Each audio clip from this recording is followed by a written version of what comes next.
Imagine holding a year's salary in the palm of your hand. Not a check, not a bank transfer, but a physical object. Think about how hard you work. The early mornings, the late nights, the stress, the grind. Now imagine taking every penny earned in 365 days, about $50,000 in today's money, and putting it all into a small, fragile stone jar. This isn't just perfume. This is a life savings. This is a future. This is security. And in the next 10 minutes, we are going to watch someone destroy it all on purpose. We are in Bethany, a small village just 2 miles from the capital, Jerusalem. The air here is thick. It feels like a storm is coming.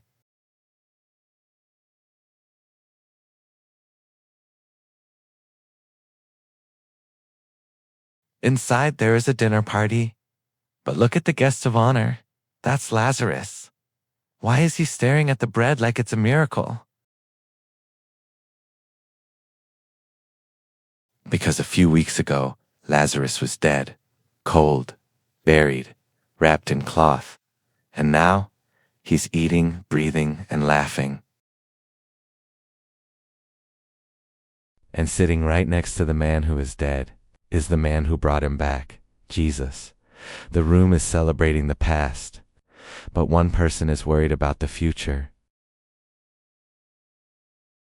While the men discuss politics and miracles, Mary is doing the math. She stands in the shadows, unnoticed. From Mary's perspective, looking at Jesus, the sound of the party, she knows something they don't. She can see the exhaustion in Jesus' eyes.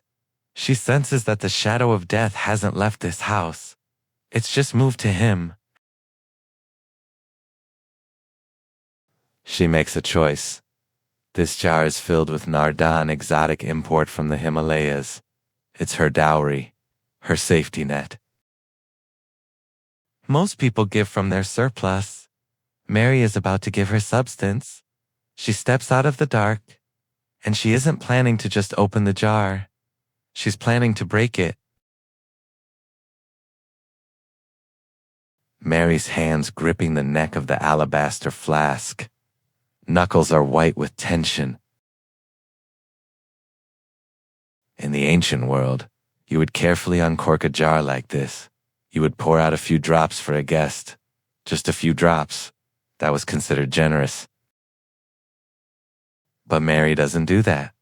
Mark's gospel is specific. She broke the jar. She didn't save the container. She didn't save the leftovers. Mary snaps the neck of the jar. Shards of stone fly slowly through the air as the oil begins to burst out. Looking up from the floor at the oil cascading down like a waterfall, she destroyed the vessel to pour out everything. There is no undo button here. There is no putting the cap back on. Once it's broken, it's gone. A year of wages, a lifetime of security, poured out into the dirt in less than 10 seconds. The faces of the disciples, mouths open, bread dropping from hands. Mary is on her knees. She loosens her hair, and then the scandal deepens. She's not just pouring oil, she's wiping it with her hair. In a room full of men, she unbinds her hair, an act of total vulnerability. A woman letting her hair down in public was a major cultural taboo. And the smell. The Gospel of John adds a detail only an eyewitness would remember. The house was filled with the fragrance. Jesus and Mary form a circle of peace in the center. The disciples form a circle of chaos around them. Imagine a scent so rich, so heavy, it overpowers the smell of the food, the wine, and the sweat of the day. It coats the back of your throat. It clings to your clothes. Jesus' face. His eyes are closed, breathing in the scent. He looks peaceful, perhaps for the last time. A moment of stillness. For a moment, the room is paralyzed. But the silence doesn't last. Because where there is great worship, there is always great criticism. The silence is shattered by a voice, a sharp, angry voice. It's Judas Iscariot, and he isn't smelling the perfume. He's counting the cost. He slams his hand on the table, standing up. "Why was this waste made?" he shouts. He screams the question every practical person is thinking. This could have been sold. Ancient coins fallen over the screen, tallying up to the number 300. He does the math instantly.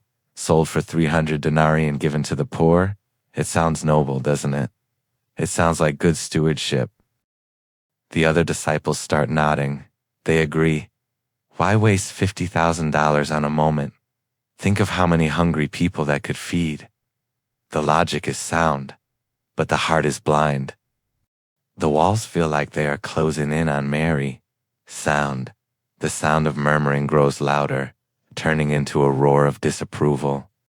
The disciples behind Judas start nodding, agreeing with the logic. Looking up at Judas, making him look imposing and threatening, Judas sees the cost, 300 denarii. Mary sees the value, a king preparing to die. The room turns against her. She is humiliated. Judas's pointing finger. Jesus stands up. But before she can say a word, before she has to defend herself, he stands up. The accountant has had his say. Now the master speaks. Rising with Jesus as he stands to intervene, Jesus raises a hand. Silence returns instantly. Notice he doesn't defend himself. He defends her. Leave her alone, he commands. The room freezes. The murmuring dies instantly. Mary looks up. Her face is wet with tears, but her expression shifts from shame to relief. "Why do you trouble her?" he asks. "She has done a beautiful thing to me." Beautiful. In the original Greek, the word isn't just pretty. It means noble. Right. Good. Jesus' hand resting on Mary's head or shoulder, a gesture of protection, stability amidst chaos. This physical touch breaks the religious taboos of the time. He validates her instinct over their logic. And then he drops the bombshell. He tells them exactly what they have been refusing to hear. "She has come beforehand to anoint my body for burial." The word hangs in the air. Burial. While they were planning a coronation, she was preparing for a funeral. This is what Mary understood. She knew the king wasn't heading to a throne, but to a cross. Days later, when Jesus hung on the cross, beaten, bloodied, and sweating, is it possible? Is it possible the scent of that nard still clung to his skin? Amidst the smell of iron and death, did the fragrance of Mary's devotion drift up to comfort him? A reminder that amidst the hate, he was deeply loved? She gave him the only thing she had, preparation. She couldn't stop the crucifixion, but she could honor the crucified. Jesus then makes a promise, a prophecy. He says, wherever this gospel is preached throughout the whole world, what this woman has done will also be told, in memory of her. Think about that. Caesars are forgotten, the currency of that day. The denarius is worthless dust. Empires have risen and fallen, but the woman who wasted everything, we are still talking about her right now. You are watching a video about her, 2,000 years later. Jesus kept his promise. Her act of love outlasted the Roman Empire. She didn't buy influence. She bought immortality through devotion. Mary didn't give what she could afford. She gave what she couldn't afford to lose. So the question for us is simple. We all have a jar. We all have something we are holding on to for someday. What is yours? And is he worth breaking it for?